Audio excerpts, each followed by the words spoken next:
So ಇಲ್ಲಿ millets rice items, brown rice, ನವಣೆ ಅಕ್ಕಿ, ಆರ್ಗ್ಯಾನಿಕ್ ಐಟಮ್ಸ್ ಎಲ್ಲ ಸಿಗುತ್ತೆ. ಆಯ್ತು ಸರ್.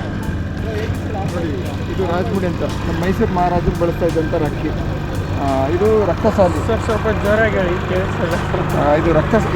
ಇದು ಸುರೇಂದ್ರ ಸಾಲಿ ಅಂತೇಳಿ. ಇದು ಐರನ್ನು, ಜಿಂಕು, ಕ್ಯಾಲ್ಶಿಯಮು ಇರೋಂಥ ಅಕ್ಕಿ. ಇದು ಬ್ಲ್ಯಾಕ್ ರೈಸ್. ಇದರ ಒನ್ ಆಫ್ ದಿ ಕರ್ಪು ಕವಣಿ ಅಂತ ಕರೀತಾರೆ. ಇದರಲ್ಲಿ B12 and B6 anthocyanin component ಇರುತ್ತೆ. ಮತ್ತು ನಿಮಗೆ ಹಾಗೆಯೇ ರೋಗ ನಿರೋಧಕ ಶಕ್ತಿ ಹೆಚ್ಚು ಮಾಡೋಂಥ ಅಕ್ಕಿ. ನಮಗೆ ಯಾರಿಗೆ ಇಮ್ಯುನಿಟಿ ಪವರ್ಸ್ ಎಲ್ಲ ಕಡಿಮೆ ಇರುತ್ತೆ ಅವ್ರು ತೊಗೊಂಡ್ರೆ ಹೆಚ್ಚು ಮಾಡುತ್ತೆ. ಮತ್ತು ಒನ್ ಆಫ್ ದಿ ಕಿಂಗ್ ವಂಶದವರು ಯೂಸ್ ಮಾಡೋಂಥ ಅಕ್ಕಿ. ಇದು ನವರ ಅಂತೇಳಿ. ಈ ಅಕ್ಕಿ ನಿಮಗೆ ಮೊಳಕೆ ಬರುತ್ತೆ, ಸ್ಪ್ರೌಟ್ಸ್ ಬರುತ್ತೆ. ಅದರಲ್ಲಿ ಶುಗರ್ ಲೆವೆಲ್ನ ಕಡಿಮೆ ಮಾಡೋಂಥ ಅಕ್ಕಿ. ನೋಡಿ, ಸ್ಪ್ರೌಟ್ ಬಂದಿದೆ ಆ ಥರ ಅಕ್ಕಿ. ಇದು ಮಾಪಿಳ್ಳೆ ಸಾಂಬ ಅಂತೇಳಿ. ಈ ನಾಮಕ್ಕಲ್ ಟ್ರೆಡಿಷನಲ್ಲಿ ಅಳಿಯನ್ಗೆ ಕೊಡ್ತಾರೆ. ಈ ಗುಂಡ ತಕ್ಕದ ಮೇಲೆ ಮದುವೆ ಮುಂದಕ್ಕೆ ಇಡ್ತಾರೆ. ಸಪ್ತಧಾತು ಹೇಳ್ತಾರೆ, 7 ಧಾತು ಶಕ್ತಿ ಕೊಟ್ಟು ಹಾಗೆ ಶುಕ್ರಧಾತುನ ಜಾಸ್ತಿ ಮಾಡೋಂಥ ಅಕ್ಕಿ. ಹಾಗೆ ಇದು ರಕ್ತಸಾಲಿ, ವಾತ ಪಿತ್ತ ಕಫನ 3 ಸಮತೋಲನ ಮಾಡುವಂಥ ಅಕ್ಕಿ. ಹಾಗೆ ಇದು ಋಷಿ ಸೂಕ್ತದಲ್ಲಿ ಉಲ್ಲೇಖ ಮಾಡಿದ್ದಾರೆ. ಇದನ್ನು ವಾತ ಪಿತ್ತ ಕಫನ ಸಮತೋಲನ ಯಾರಿಗಿರಲ್ಲ ಅಂಥವ್ರು ಯೂಸ್ ಮಾಡೋದ್ರಿಂದ ನಿಮ್ಗೆ ಸಮತೋಲನೂ ಬರುತ್ತೆ. Basmati, one of the basmati, Delhi basmati ನಾಟಿ ವೆರೈಟಿ. ಡೋರಾಡೌನ್ ಅಂತೇಳಿ ತುಂಬ ವೆರೈಟಿ ಇದ್ದಾವೆ ನಾಟಿ ವೆರೈಟಿಯಲ್ಲಿ. ಇದರಲ್ಲಿ ಅದೊಂದು ವೆರೈಟಿ. ಇದು ಡೆಲ್ಲಿ ಬಾಸ್ಮತಿ ಅಂತೇಳಿ.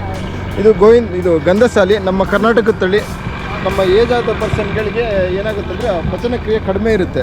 ಅವರು ರೆಗ್ಯುಲರ್ ತೊಗೊಳ್ಳೋದ್ರಿಂದ ಏನಾಗುತ್ತೆ, ಅವ್ರಿಗೆ ಡೈಜೆಷನ್ನು ಈಸಿಯಾಗಿ ಆಗುತ್ತೆ. ಹಾಗೆ ಗೋವಿಂದ್ ಭೋಗ್, ವೆಸ್ಟ್ ಬೆಂಗಾಲ್ ಬ್ರೀಡು, ವೆಸ್ಟ್ ಬೆಂಗಾಲ್ ವೆರೈಟಿ ಇದು. ಇದೂ ಅಷ್ಟೇ, ನಮ್ಮ ಗಂಧಸಾಲಿ ಥರನೇ ಅದನ್ನು ಮೆತ್ತಗಾಗೋಂಥ ಅಕ್ಕಿನೇ. ಅದು ಒನ್ ಆಫ್ ದಿ ಕಿಚಡಿ ಎಲ್ಲ ಮಾಡ್ತಾರೆ ಆ ಸೈಡ್. ವೆಸ್ಟ್ ಬೆಂಗಾಲಲ್ಲಿ ದೇವಸ್ಥಾನದಲ್ಲಿ ಯಾವುದೇ ಪದಾರ್ಥ ಮಾಡಿದ್ರು ಹಾಲಿನ ಪದಾರ್ಥದಲ್ಲಿ ಸಿಹಿ ಮಾಡೋಂಥ ಪದಾರ್ಥಕ್ಕೆ ಇದನ್ನು ಯೂಸ್ ಮಾಡ್ತಾರೆ. ಇದು ಇಂದ್ರಾಣಿ ಬಂದು ನಿಮಗೆ ಅದನ್ನು ವೆಸ್ಟ್ ಬೆಂಗಾಲ್ ವೆರೈಟಿನೇ. ಅದನ್ನು ದೇವಸ್ಥಾನದಲ್ಲೇ ಉಪಯೋಗಿಸುವಂಥದ್ದು.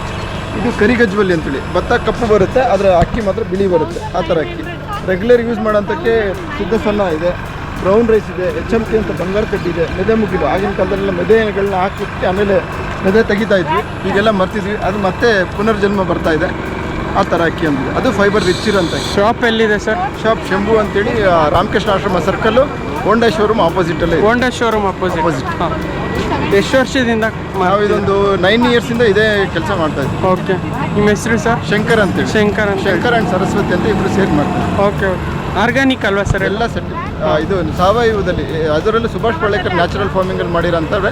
ನಾವೇ ಬೀಜಗಳನ್ನೂ ಕೊಡ್ತೀವಿ ಕೆಲವರಿಗೆ, ಬೆಳೆಯೋಂಥವ್ರು ಇದ್ದರೆ ಅವ್ರ ಹತ್ರನೇ ಬೈಯೂ ಮಾಡ್ತೀವಿ. ಎರಡೂ ಕೆಲಸನೂ ಮಾಡ್ತೀವಿ. ದೇಶೀಯ ತಳಿನ ಸಂರಕ್ಷಣೆ ಮಾಡುವಂಥ ಒಂದು ಕೆಲಸ ನಡೀತಾರೆ. ಓಕೆ. ಸೊ ಆರ್ಗ್ಯಾನಿಕ್ ಐಟಮ್ಸ್ ಬೇಕು ಅಂದರೆ ರಾಮಕೃಷ್ಣ ಆಶ್ರಮ ಹತ್ರ ಶಾಪ್ ಇದೆ ಅವ್ರದ್ದು. ಹೋಗ್ಬಿಟ್ಟು ವಿಸಿಟ್ ಮಾಡಿ ಒಂದ್ಸರಿ. ಇದು ಬ್ಲ್ಯಾಕ್ ಗೋಧಿ. ಇಲ್ಲಿದೆ ಬ್ಲ್ಯಾಕ್ ಗೋಧಿ ಎಲ್ಲ ಸಿಗುತ್ತೆ, ಚೆನ್ನಾಗಿರುತ್ತೆ. ಸೊ ರಾಗಿ ಇದೆ, ಡಿಫ್ರೆಂಟ್ ಟೈಪ್ಸ್ ಆಫ್ ಗೋಧಿ ಇದೆ, ಮಿರ್ಚಿ ಇದೆ. ಎಲ್ಲ ಸಾವಯವ ಕೃಷಿ ಮಾಡಿಬಿಟ್ಟು ಬೆಳೆಸ್ತಾರೆ ಇದೆಲ್ಲ. ಸೊ ಸರ್ದು ನಂಬರು ಪೋಸ್ಟ್ ಮಾಡ್ತೀನಿ, ಬೇಕಾದರೆ ವಿಸಿಟ್ ಮಾಡಿ. ಇದು ಟೆಂಪ್ಲೇಟು. ಸೊ ನಂಬರೆಲ್ಲ ಆ್ಯಡ್ ಮಾಡ್ತೀನಿ ಆಮೇಲೆ ಡಿಸ್ಕ್ರಿಪ್ಷನಲ್ಲಿರುತ್ತೆ. ಸೊ ಪ್ಲೀಸ್ ಇಷ್ಟ ಇದ್ದರೆ ಪರ್ಚೇಸ್ ಮಾಡಿ. ರಾಮಕೃಷ್ಣ ಆಶ್ರಮ ಹತ್ರ ಇದೆ ಅಂತೆ, ಹೋಂಡಾ ಶೋರೂಮ್ ಅಪೋಸಿಟು.